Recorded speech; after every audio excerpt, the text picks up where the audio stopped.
Welcome to my presentation, which I title, Do Social Democracies Work? My name is Kenneth Ng. I am not a social scientist, nor am I a political scientist. I just have a deep interest in politics and sociology and have been reading quite a bit about how countries use their governments to provide social services.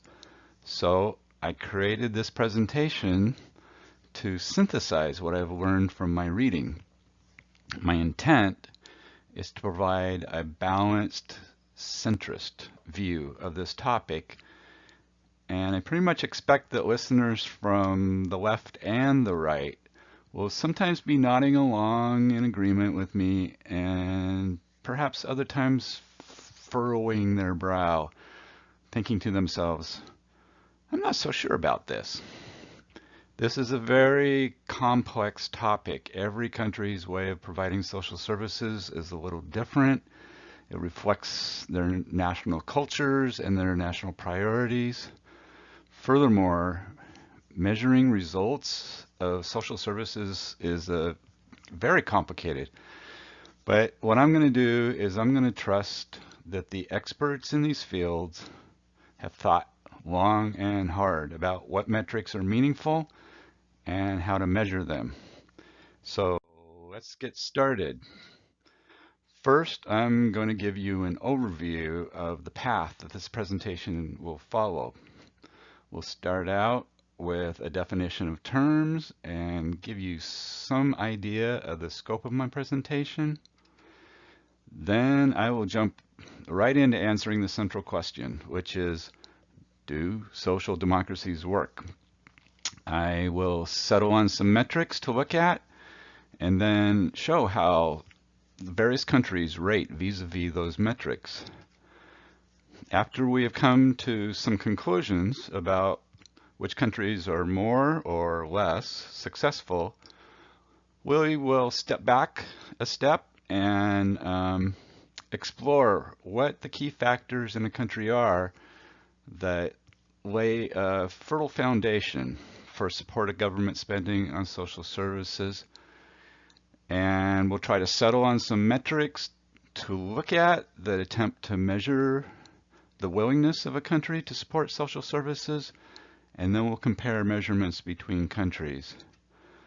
Once we're satisfied that we have some kind of correlation between those support factors that we identified and the success factors that we looked at higher up, then we will look very closely at the United States to see how they align with those support factors. After we have reviewed the support factors for the United States, then we will try to draw some conclusions about whether it is realistic to pursue significant expansion of government social programs in the United States.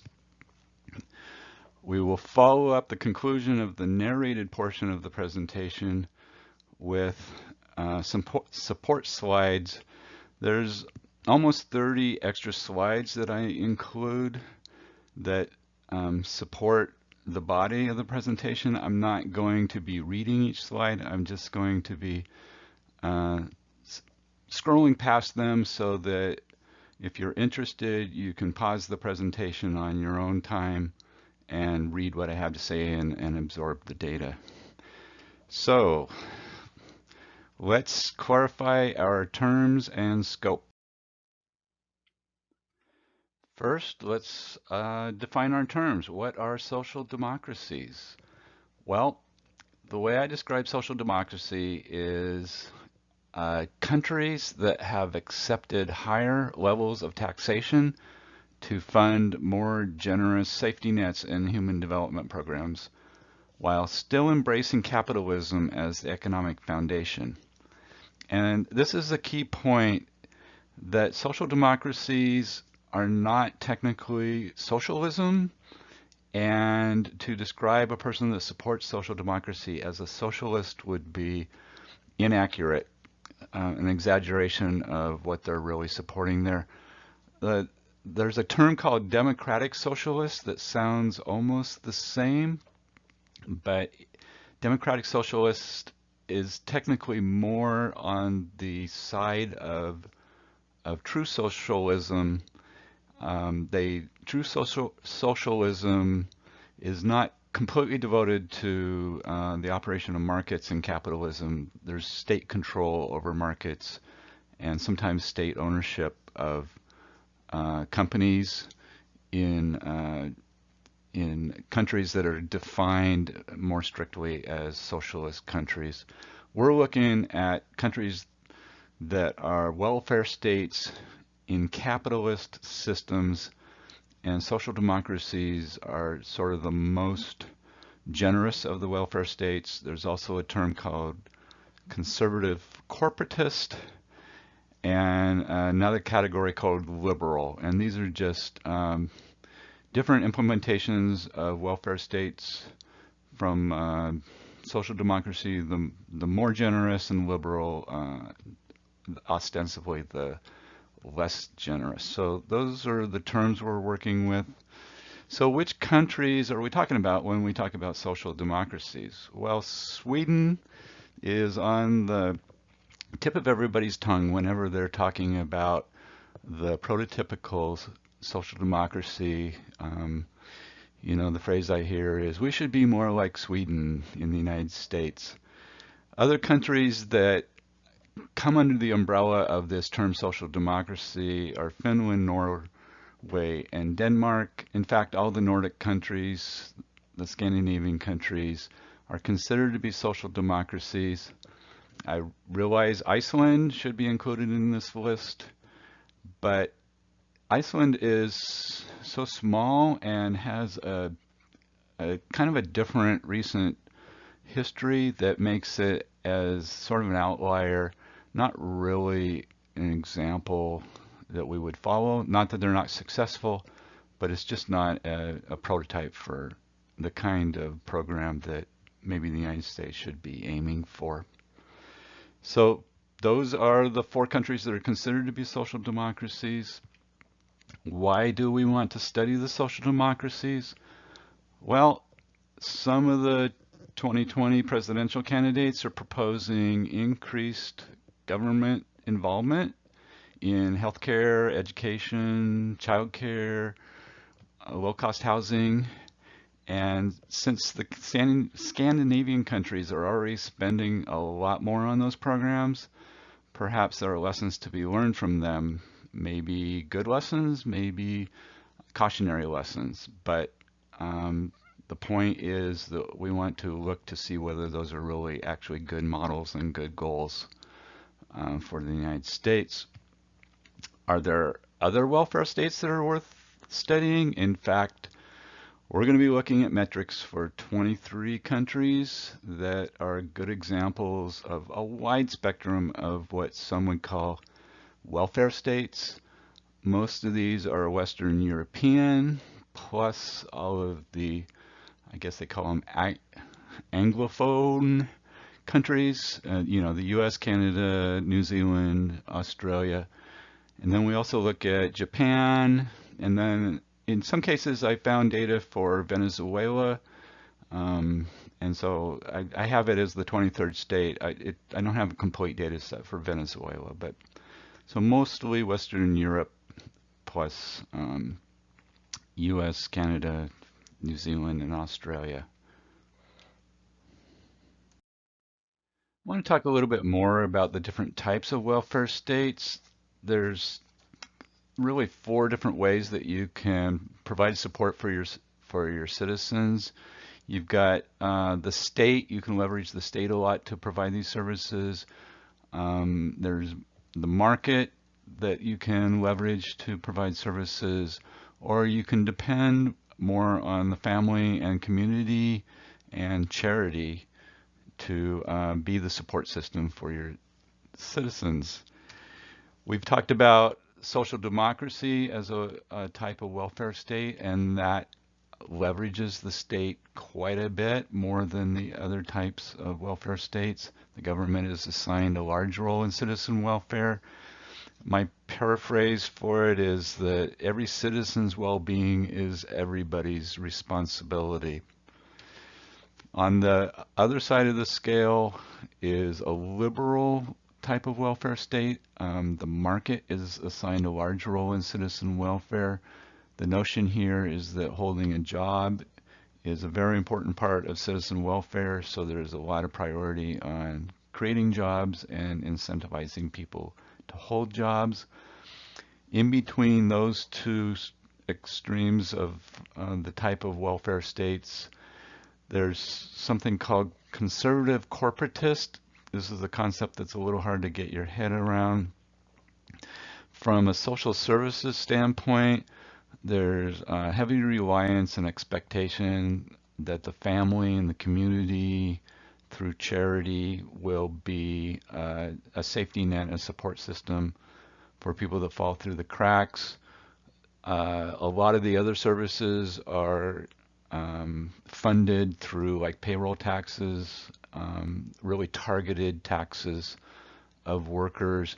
And then on the economic side, there's a real emphasis on citizens being equitably rewarded for their contributions. And so there's a real strong labor business relationship there, a balancing of the power where they work out the rules of the game. And this is also where a lot of the social programs are designed, is in those negotiations between labor and business. So the prototype there is Germany. Before we actually get into any real metrics, we need to get sort of a level set on where different countries are with regard to the percent of GDP that they devote to public social expenditure. I've got the numbers from 2018 here on this graph. I've done some color coding to try to draw our eye towards the countries that we're most interested in. When I use green bars, I'm drawing our eye to the Nordic countries. When I use the burnt orange bar, I'm drawing our eye to the United States. Oftentimes I also have a red bar in there that draws our eye to France because we're the one that spends the most as a percentage of GDP. So you'll see as of 2018 that probably our preconceived notion is confirmed here, that the Scandinavian countries are indeed devoting more of their GDP, percent of GDP to social expenditure through the government, and the United States is down. Probably, I'd say it's in the bottom third. So that's the level set on the social expenditure. Now, most people would immediately counter with the justification for this by pointing out that the United States carries a far greater burden for defense and foreign aid than other countries do. And so they're like, well, it's natural that we spend less on social services because we have to defend the world and whatnot. That while it is true that we are spending a lot more on defense than other countries, that's still only 3 to 4% of GDP. And when you add up all the different categories of government spending, we actually slide further down the list. We are the third lowest total government spending as a percentage of GDP of the countries that are in this graph. So no, you can't really say that the defense spending was the offset to the social spending, and that on balance, it all comes out in the end. We genuinely, the United States just spends less, period, through their government. So let's think about how we would measure success in these countries. I've come up with 5 different categories of metrics that I think are good indicators of success for a country. The first being economic prosperity.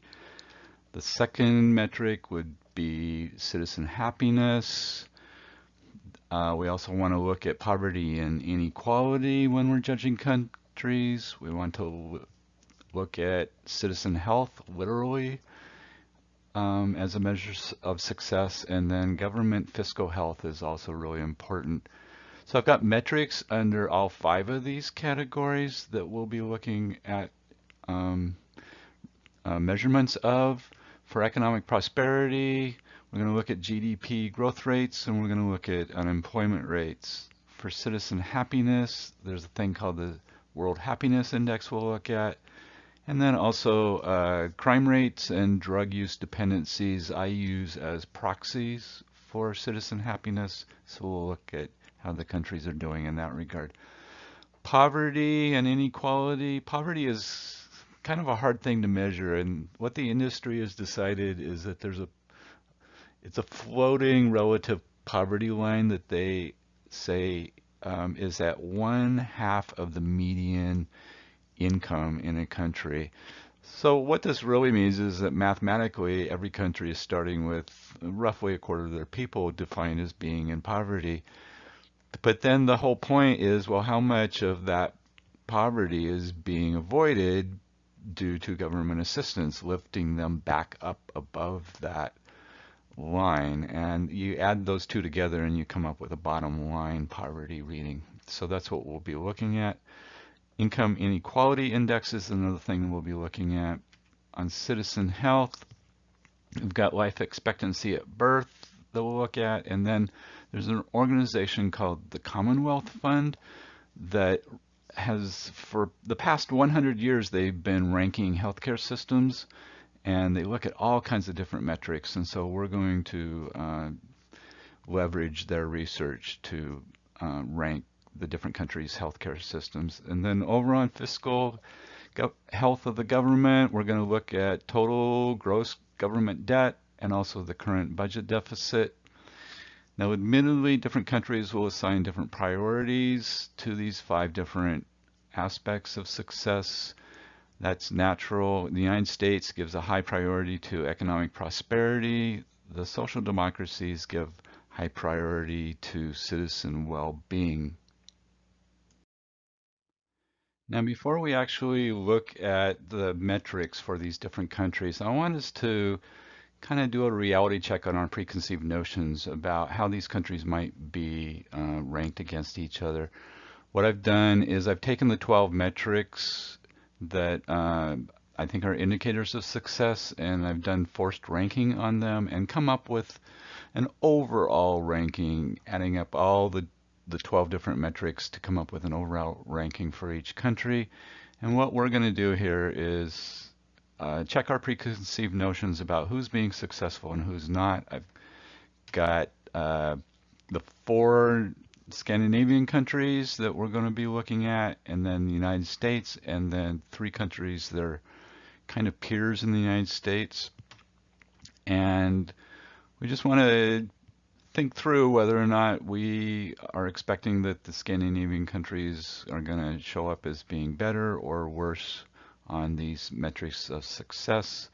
So this is kind of like playing the game Family Feud, and so we'll go through just a little fun exercise here, checking out our preconceived notions. So first, let's see where Canada ranked on these 22 countries. They ranked 17th.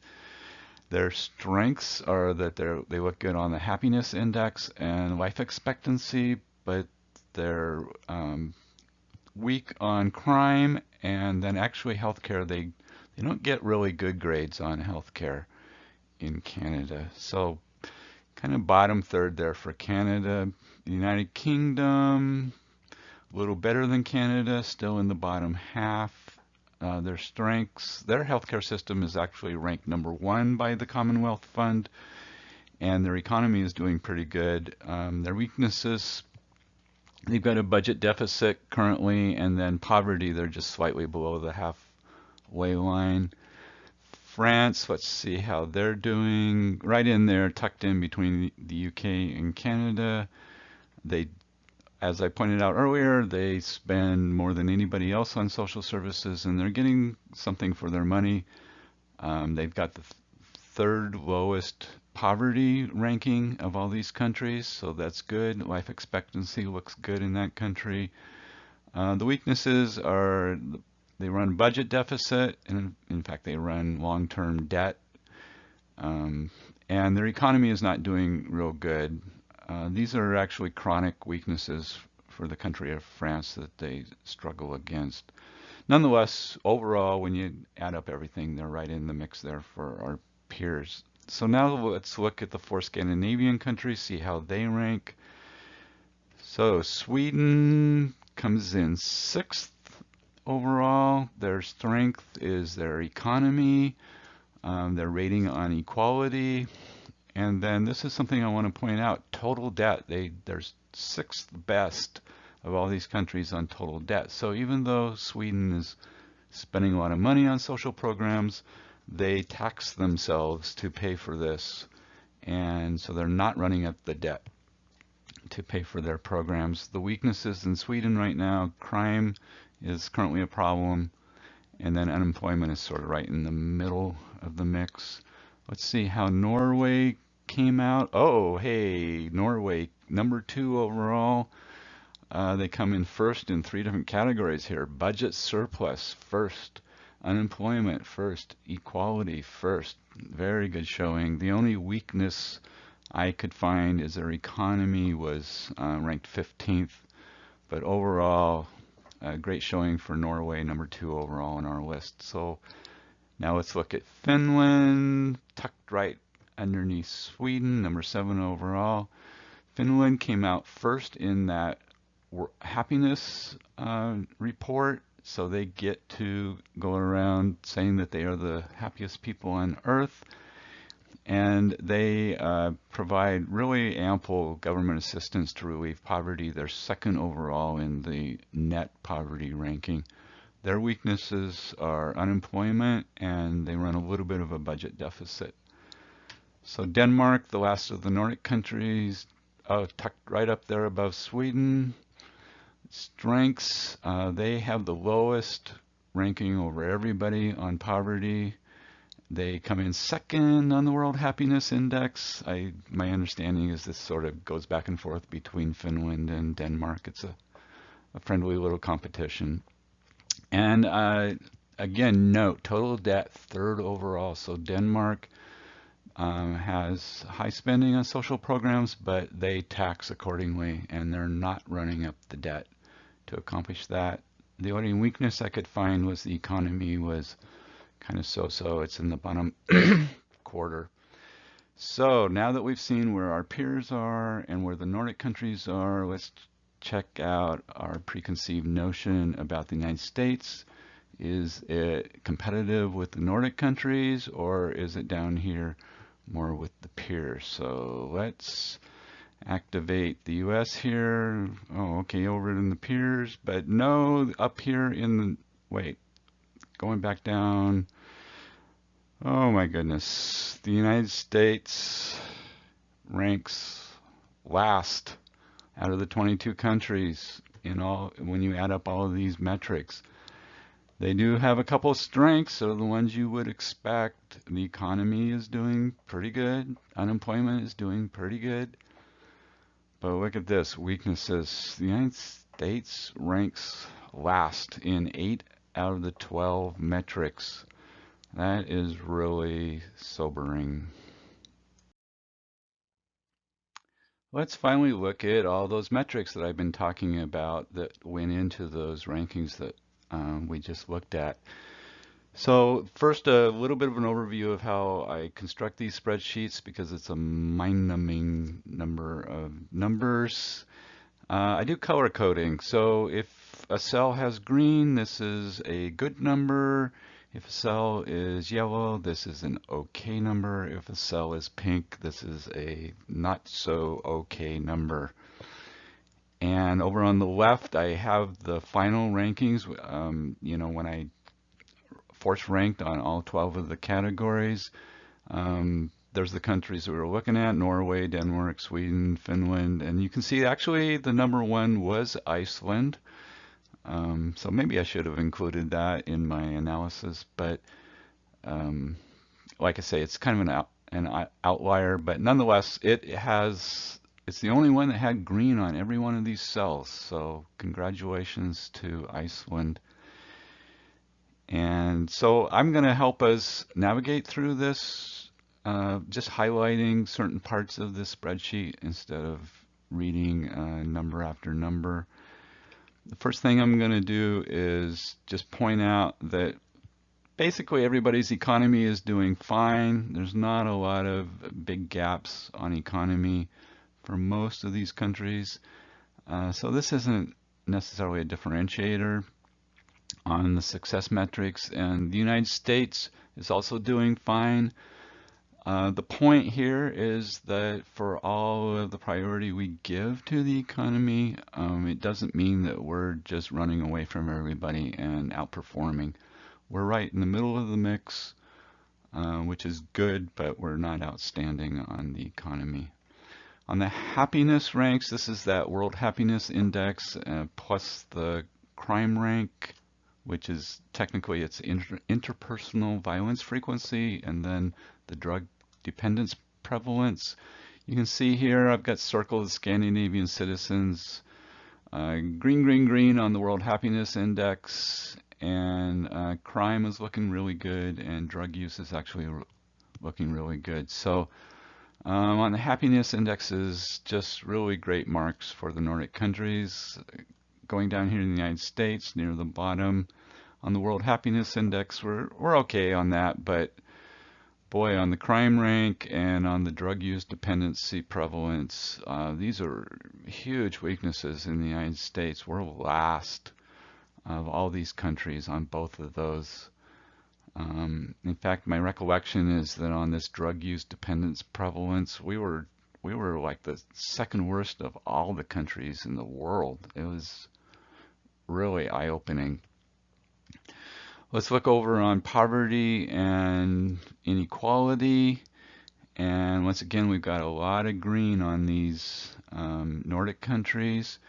The United States is got red, red, red on poverty and inequality, the worst on inequality, well, except for Venezuela, and the worst on percent who live below the poverty line after you factor in the government assistance. So obviously not a high priority for us to be lifting people out of poverty, but it is a high priority in the social democracies, and they're pulling it off. Fiscal sustainability, you'd think this might be where the rubber meets the road if you have really generous social programs. It's actually the opposite. The Nordic countries, the successful countries, they tax themselves accordingly and they pay their bills, so they're not running up the debts. Really impressive numbers there on total debt, 40% and below for most of them. And in these relative good times right now, they're running surpluses like you should be. The United States, meanwhile, is running a deficit every year, large deficits, the highest deficits of all these countries, and we've accumulated, I think it's the 5th highest total government debt percentage GDP of all these countries, of all the countries in the world. So there's no other way to characterize this other than that we live off our credit card, and even during good times, we just borrow, borrow, borrow from the future. Not that impressive. Over on health, the life expectancy, which is the second column here, this is not a huge differentiator either. Most countries are getting really good grades on this. The United States, I do say, is just okay. They're a little bit lower than everybody else. It's not horrendous, but they do rank last of the 22 that I have a full set of metrics for. More importantly is this subjective rank of healthcare systems. This is that Commonwealth Fund analysis that they did, and the social democracies, they're sort of in the middle upper part of it. They're not the best on healthcare, but they're not the worst.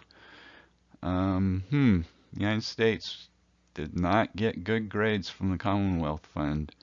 They're looking at, all kinds of things having to do with healthcare, and, cost, we don't look good. Outcomes, we don't look good. We just got poor rankings on our healthcare systems from the Commonwealth Fund. So when you force rank all of these different categories for all these different countries. This is how it turned out. And so those Nordic countries were 4 out of the top 7. And the United States was last, unless you went to include Venezuela as a comparative case. But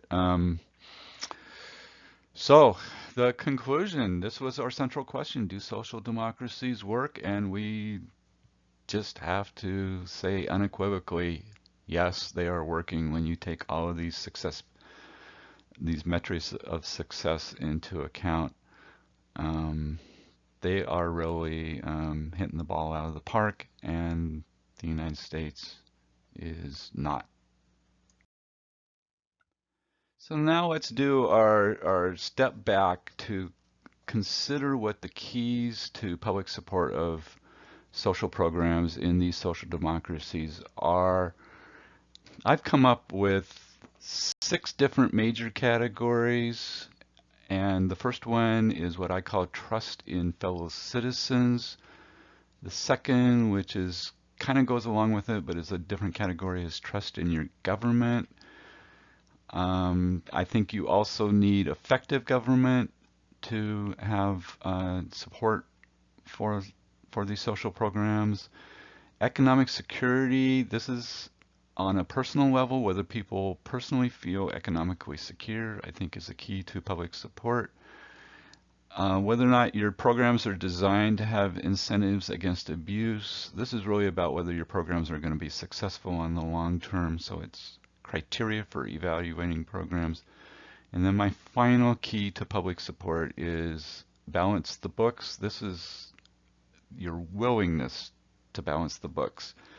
I have metrics under, or factors I'll call them, under each one of these 6 major categories. I'm not going to read them off and explain them right now, because when we get to evaluating the United States, we're going to look at each and every one of these metrics in much detail. So that's where I'll explain them. But I'll just briefly point out I've got 5 things we're looking at on trust on citizens, 5 things on trusting your government, 4 things on whether your government is effective, 5 things we'll look at on whether people are economically secure, 4 things that are incentives against abuse that need to be embedded in your proposed programs, and then just 2 comments on willingness to balance the books. The point here is that if you don't have alignment on these prerequisites for public support, you're going to really struggle to get approval for these, for increasing your programs. And really there's sort of a rule of thumb here, which is the large countries, it's you know, the odds are stacked against them. Large countries struggle with trust of government and trust of each other. It comes with the territory. Scandinavian countries, they tend to have good social cohesion, and one of the reasons is because they're small.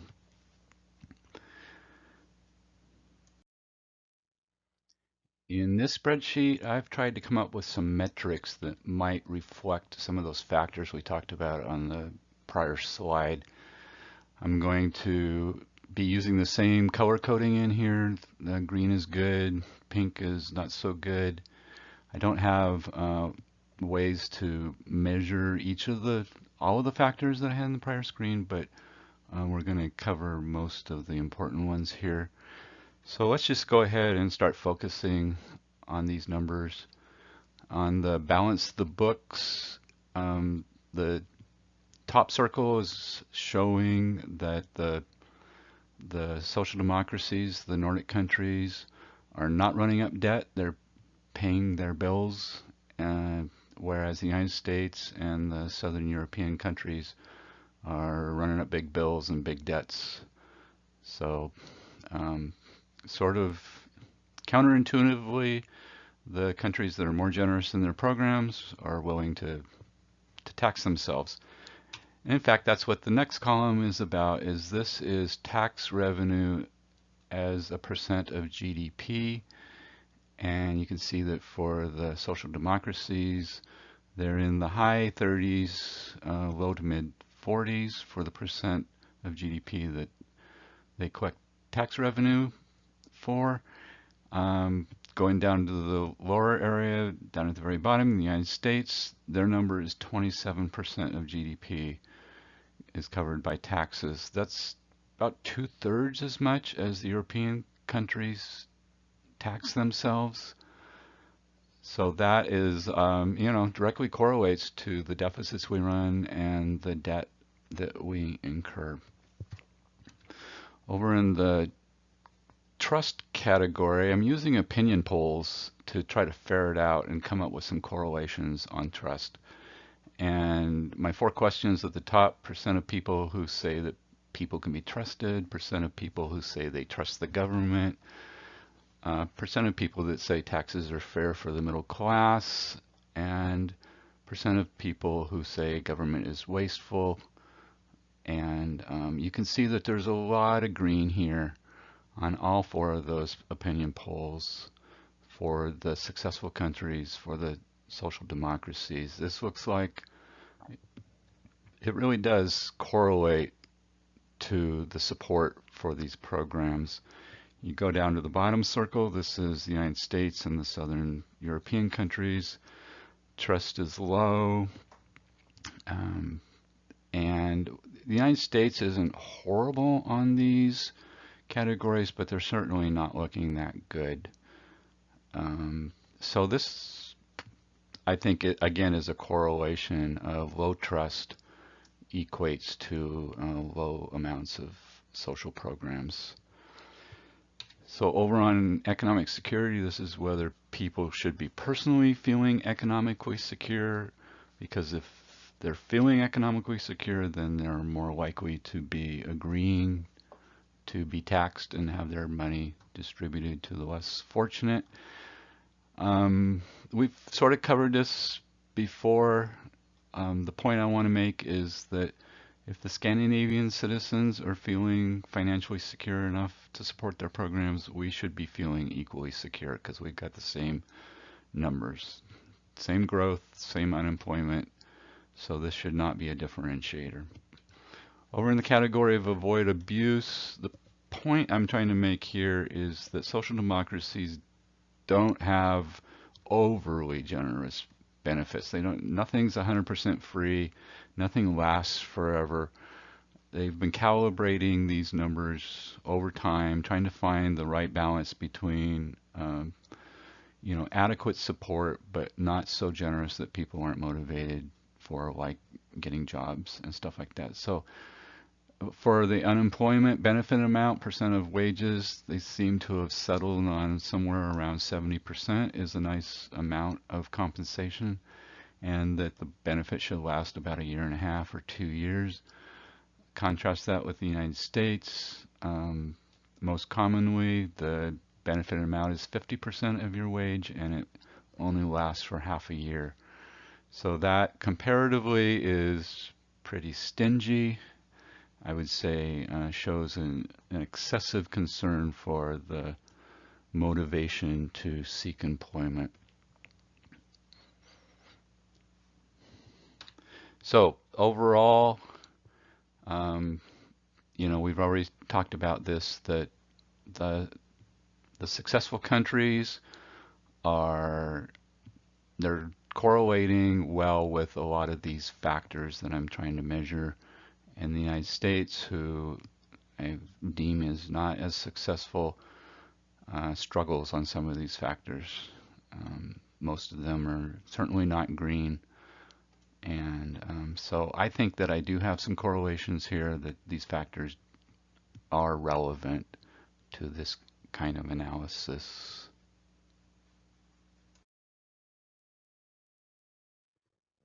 So let's look at the United States in much detail and look at all those factors that I had hinted at before. And we're going to go through this one by one and try to determine whether we're aligned well on a factor, whether it's working for us, working for the promotion of expansion of social spending, or whether it's inhibiting us and working against expansion. So the very first one, I call it size matters. The bigger you are, the less likely you feel that we are all in this together. The United States is big, geographically and by population, and this inhibits support. Next on in the category of trust in fellow citizens, I call it values alignment. Regrettably, racial and cultural diversity strain social trust. Trust that others have the same values is important for agreeing to extend a helping hand, particularly via the government. I conclude that social cohesion in the United States is poor. Furthermore, citizens resist giving up benefits that they currently receive if they feel like they're working for them. So overall, this last lack of social cohesion is inhibiting support for expanding programs in the United States. My third factor, I call it no current national crisis, and I have to go on a verbal tangent on this. What I'm really talking about is going back in history to where these social programs that we already have got embedded into the fabric of our government, really, put down firm roots. And where this happened was back immediately following World War II, which immediately followed the Great Depression. And I don't think this is a coincidence. The Great Depression really exposed everybody to a feeling of vulnerability to, circumstances that are beyond their control, and really prepped people to have a little more empathy for the people that are struggling, because they can legitimately say that therefore the grace of God go I. And furthermore, World War II was such a binding effect for a nation. Everybody felt like we're all in this together. They were working together. And the social cohesion was just in an all-time high. It's sort of an ironic result of the effect of World War II. This is true for all the nations that participated in World War II. Social cohesion was very high, and frankly, that's where most of these countries really beefed up their social programs, taking advantage of that high social trust and feeling a mutual vulnerability.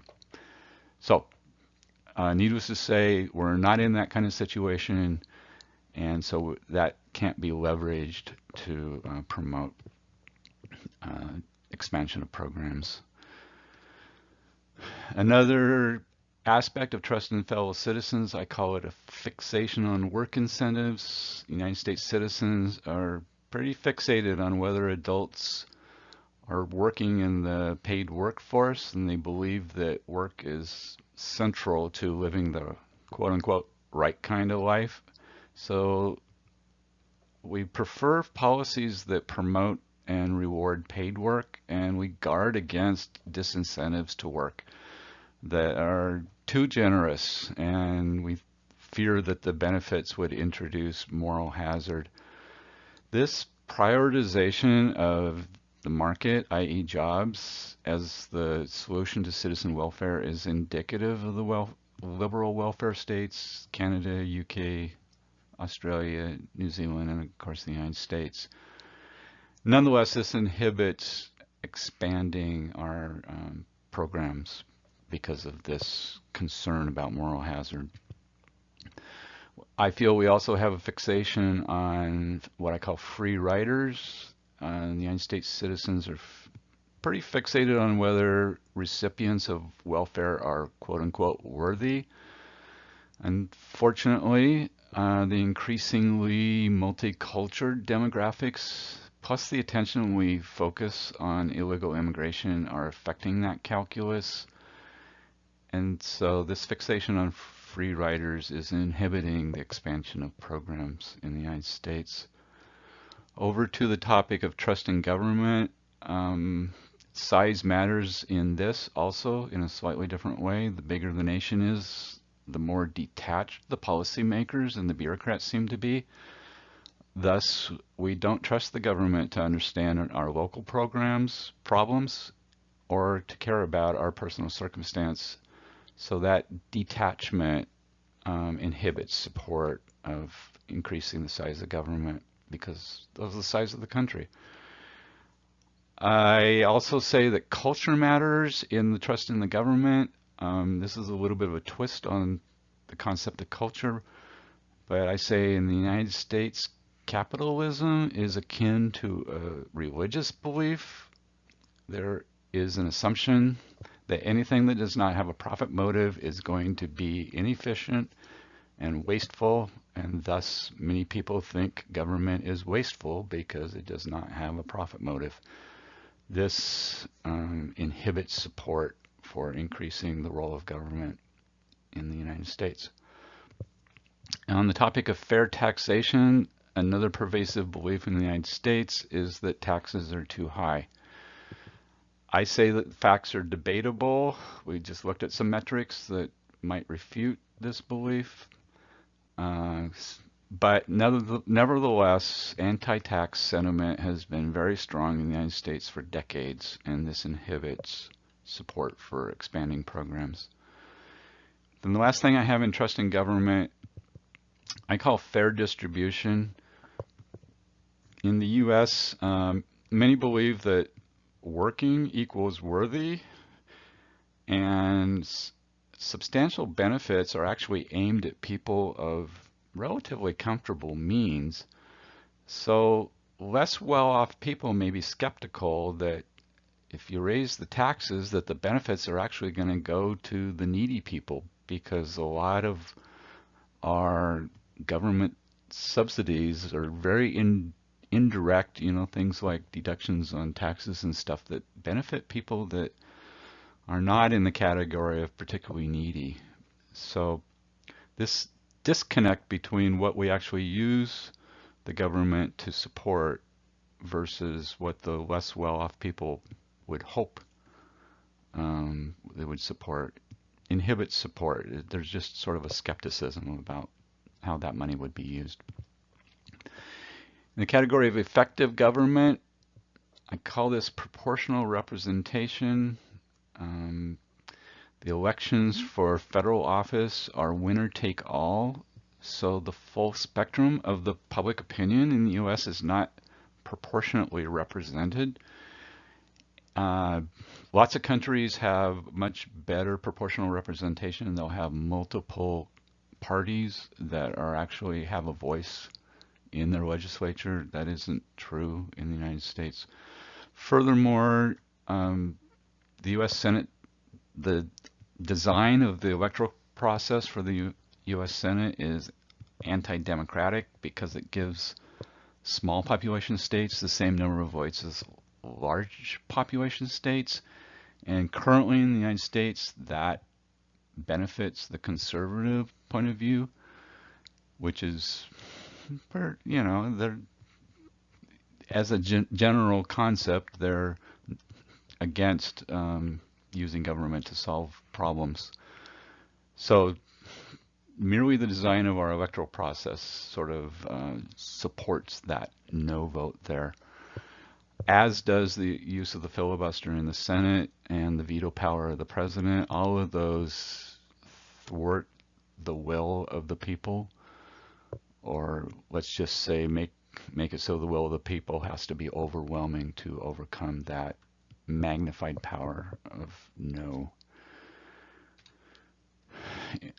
In direct citizen input, the point I'm going to make here is in the United States, money has far more influence on policy than public opinion does. And money almost always has a strong vested interest in the status quo and in prioritizing business over the welfare of citizens. So that works against us.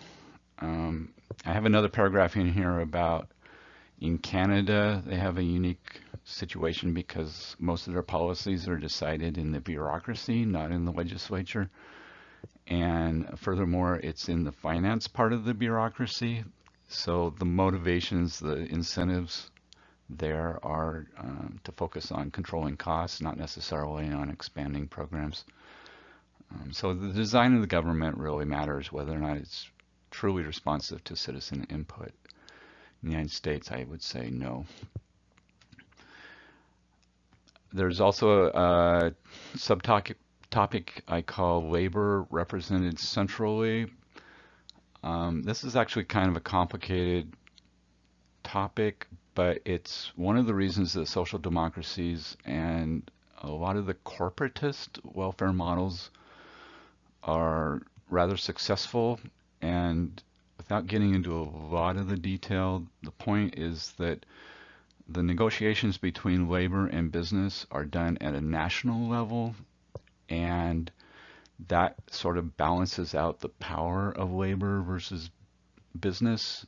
And the way it works is that at a national level, a collective level, they work through these agreements, and then those are binding nationwide. So it really helps in the power balance. In the United States, labor negotiations are very diffused, so we don't have that kind of factor that works to in our design of our programs. Then the last one on effective government, I call it accountability. And my point here is the federal government can disown social problems and push that responsibility onto the states. This sounds really good because people like the idea of local control at the state level. The problem is states are not allowed to run deficits. And a lot of these programs need to counterbalance against the business cycle. So when the economy is weak is when you actually need to increase the spending on the programs. But since states can't run deficits, and when the economy is weak, the tax collections go down, this is really kind of backwards. The funding for the programs need to come from the federal level because the federal level is where you can counterbalance the business cycle by running deficits. So if it's totally pushed down to the states, that just isn't going to work. And some of the programs have been pushed to the states by the federal government. So that works against us. On the topic of personal economic security, the first thing I have in here is I call it institutions, and we're really good at this. Rule of law is very strong in the United States. Protection of property rights is very strong. This makes it a good country to do business in, and it also provides incentives for individuals to take risks to improve their life. So this is one of the strong suits of the United States. It works for us. Education is another strong suit in the United States, and education is very helpful for making people feel like they have more agency in life, and that in turn can make them more willing to share with the less fortunate. So education is a plus in our column. Flexible labor arrangements. The United States does have flexible labor arrangements. This works for us. I'm not going to get into too much detail about what this really means, but it's something that France, for instance, struggles with. If labor arrangements are really rigid, companies can't hire and fire based on their needs because the rules have I'll say too strong of protection of the workers' rights. Then people aren't going to feel confident about changing jobs or taking a risk that might land them into unemployment because the door's locked. They can't get hired again because of the way the labor rules work. We're set up well in this regard, so that works for us. The safety net is another aspect of personal economic security, and this is the one aspect of personal economic security that works against us in the United States. We have a skimpy safety net, and so I think that probably compels people to hold on to their money because they might really need it someday. If the safety net was much more robust, then they might not have to keep it under their mattress for the rainy day. So I say that inhibits support for being more generous in our programs. And the last thing on economic security is whether or not the economy is competitive, and this is a strength in the United States. Having a job and earning a living wage is truly a prerequisite for being willing to share.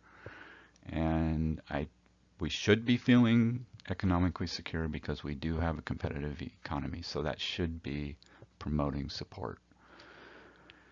In the category of protect against abuse, those are the factors that you use to evaluate programs, whether they're designed well for long-term success, because you need to protect against abuse. The first is to have incentives for return to work if this kind of a factor relates to people's choices of whether or not to return into the workforce. So what I say is any government assistance program that's proposed in the United States needs to leave in place adequate incentives to improve one's situation, supposedly by getting a job. Any assistance with no strings attached lacks support in the United States. So that's kind of a TBD. You have to evaluate the program that's being promoted. Skin in the game is another protection against abuse. All first world governments have realized that if the consumer does not have any skin in the game, they will overconsume the benefit. So in other words, anything that's completely free is inevitably going to be abused. This is another way to evaluate proposals. There really should be some skin in the game to modulate the demand for the benefit. The last one I have here on protect against abuse is not exactly a match for this category, but it's an important point that a lot of programs that get proposed only work if everybody's participating. If there's opt-out opportunities there, then the programs usually won't work as designed. And in the United States, this is what happened with Obamacare. The citizens in the United States really bristle at being told they must do something, even if it's for the common good or for their own good, because independence and freedom are really highly held values in the United States, and we guard them vigilantly. So I say this actually works against us because it worked against Obamacare for that very reason. And so I put that as a sort of an against aspect. In this category of balance the books, which is really willingness to balance the books, my first sub-factor here is tax rates. And over on the right, you'll see that I say the citizens of the United States are very resistant to increasing taxes, but then I show it as being green. Well, what's that all about? What that's all about is that even though we're resistant to increasing taxes, that's kind of a don't want to and not necessarily a count. This is potentially fertile ground. There is room for raising the tax rates. I don't think anybody would really want to publicly agree with me about that, but you just look at the difference between taxes in the United States and taxes in the other countries. They're doing fine, they're all happy, they're all prosperous, and they pay higher taxes. It can be done. So it's an opportunity, sort of good luck trying to convince the voters of this, but it is an opportunity that could support programs if they were sold well. The other point I want to make on balance the books is this fact that our currency, the US dollar, is really our superpower. The United States has more latitude for running deficits than most countries because the United States has this unique role in international finance. So this is kind of counterintuitive. It's kind of hard to say that we truly can't afford something because that's kind of a prediction or a value judgment. It's not necessarily a fact because of all countries, the United States is least likely to be called to account for deficits we run, for debt that we have because of the special power of the US dollar. And so it's kind of a backdoor way of saying if the cause is great enough, we could run deficits to support it. It's just sort of a fact of life and should be acknowledged.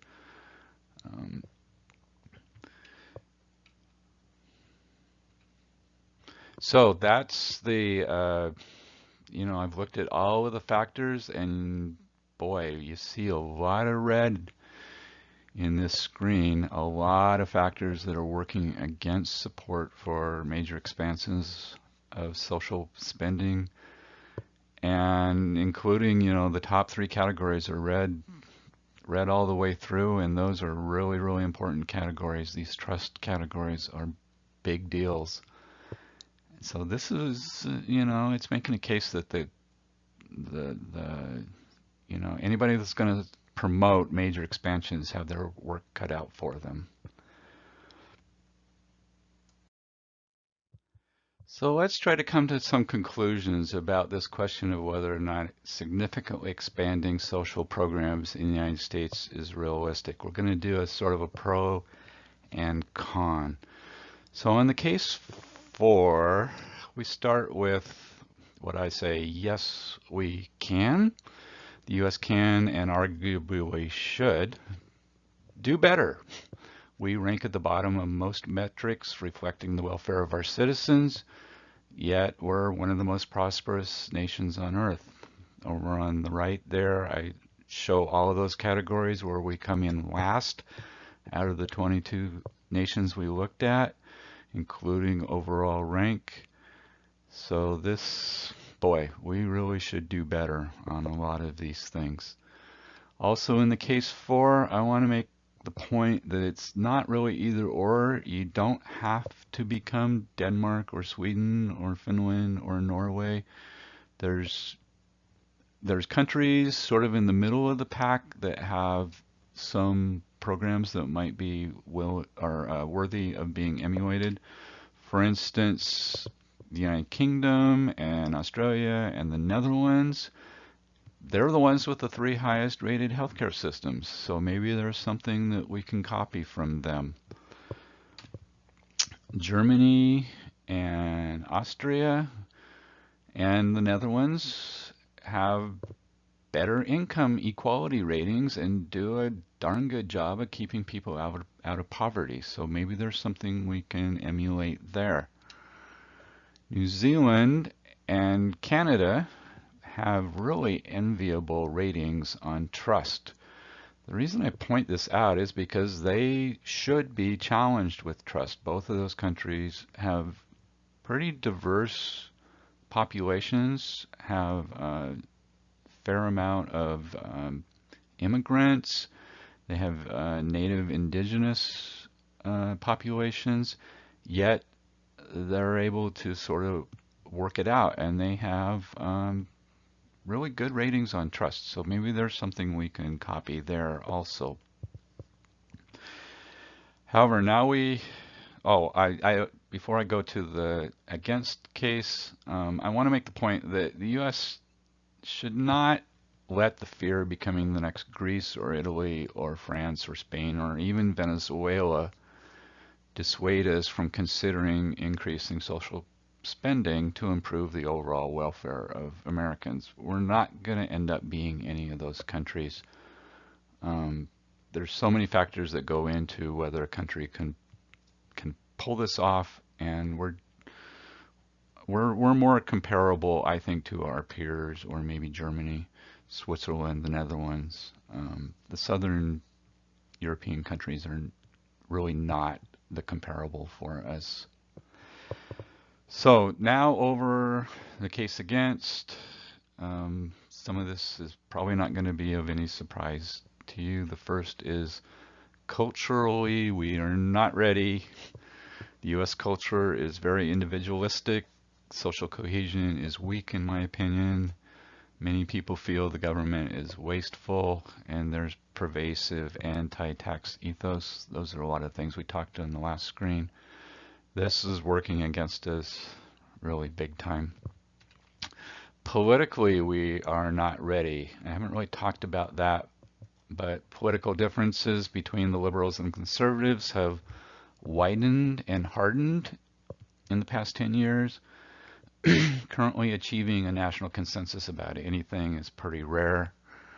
I've got these little graphs from the Pew Research Center that show how the country has been moving apart over the last 20 plus years. So this is not lined up to be fertile ground for us to get good consensus in the country for really anything. I also need to entertain the idea that perhaps it's too late. The United States has been a net debtor to the world since the 1980s. And if we had to consider the U.S. debts as our debts personally, we might feel a little different about how comfortable and how secure we are personally about our wealth. We've been living off the same credit card as the U.S. And maybe it's just too late. Maybe our debt has risen too high. We should have been, balancing the books all along. So this works against us.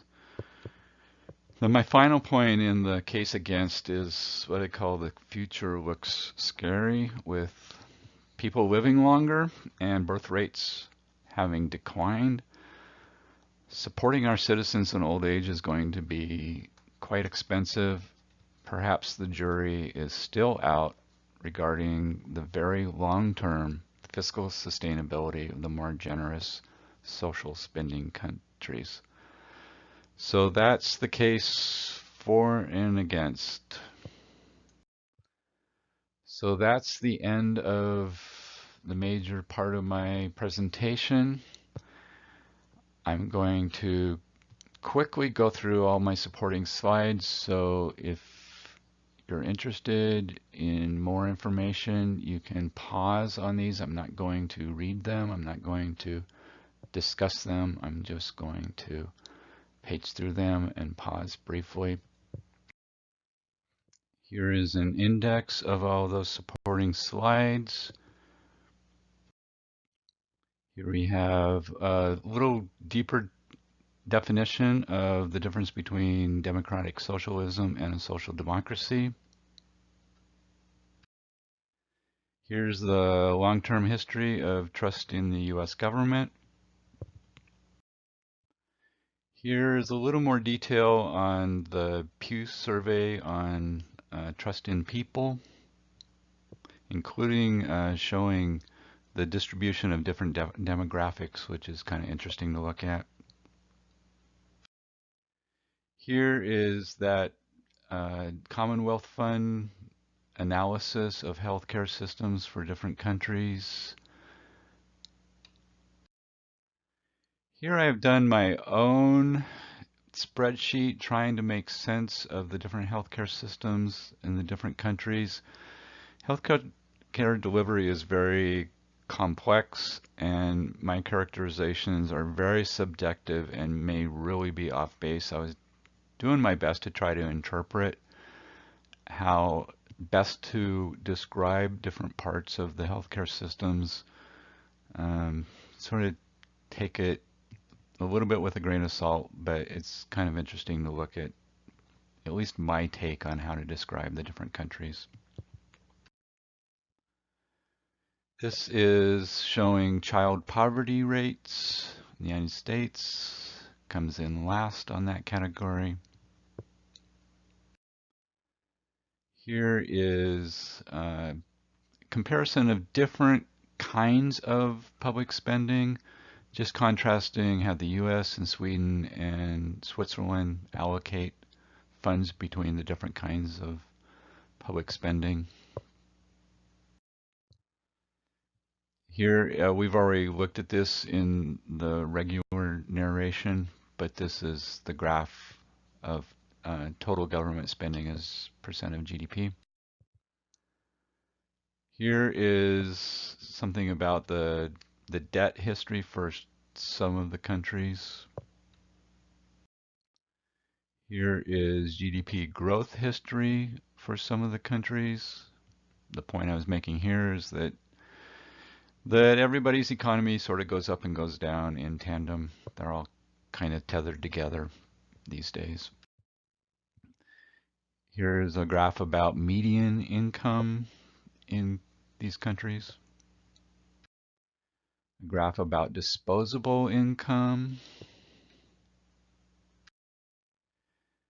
A graph about net international investment. It's kind of an interesting one to read. This talks about what I call the aging time bomb. It shows the relative age of the population in different countries. Here is the life expectancy trend in the United States.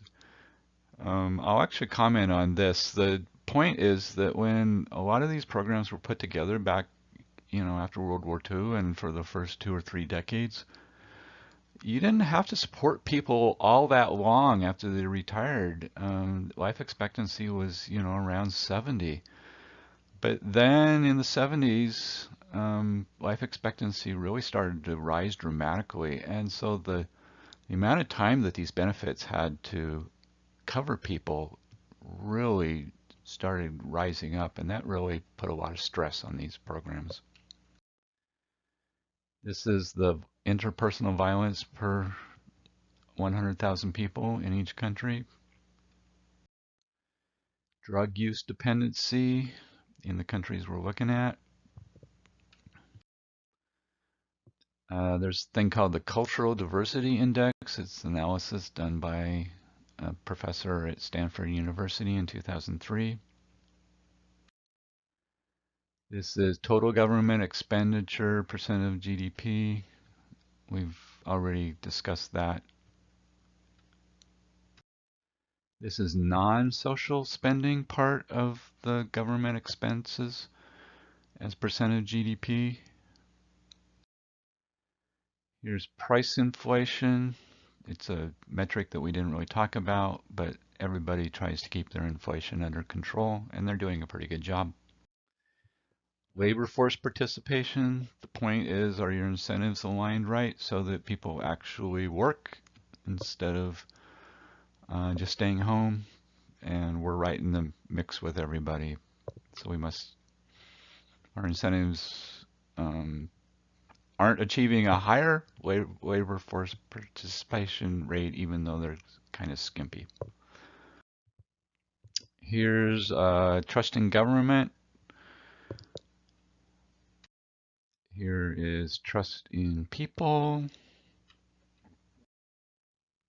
This is something called the corruption perception index. We didn't talk about this. It's important for understanding why, like, the Southern European countries are struggling. This is that happiness index that I talked about. This is something called gross national income. It's a little different way of looking things than gross domestic product, so I include it here. This is gross national income per capita. Here's total government debt. Here's where I was saying the United States, yes, it's fifth worst. It's pretty interesting that Japan is actually the worst. Not a real big deal is made about that, but they're far and away the worst. Greece gets all the grief, and Italy has a lot of critics, but Japan has run far higher total government debt than anybody else. This is the current year, or last year, annual budget deficit. There we are on the far left with the highest deficit. This is just looking at France versus Sweden, GDP growth each year. The point I was trying to make in here is that sometime in the 90s, the correlation got skewed a little in that France's economy has not really been keeping up with everybody else's economy. struggling with their economic growth. This is something called the burden of government regulations. Here, to have a high score is good. It means not very burdensome.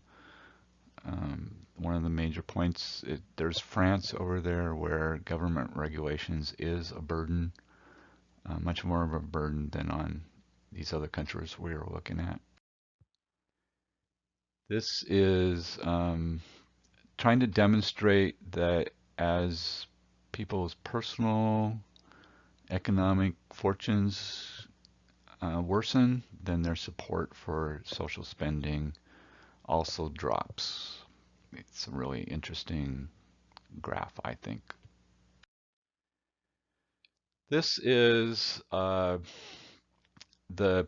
Pew Research Center analysis of partisan political divide in the United States, and they've been measuring this about every 4 or 5 years, and so you can track it over time to see how much overlap or separation there is between the two parties in their political views. And I'm actually going to run this. It's going to show the 6 years sort of in succession, and you can kind of see how it's evolved.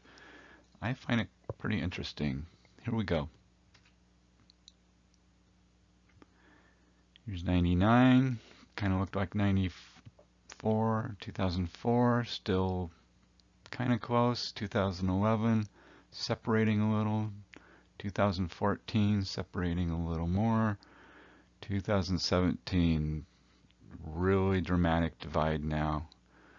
That really started, I think, in the reading in 2011 is when the separation really started to become more pronounced.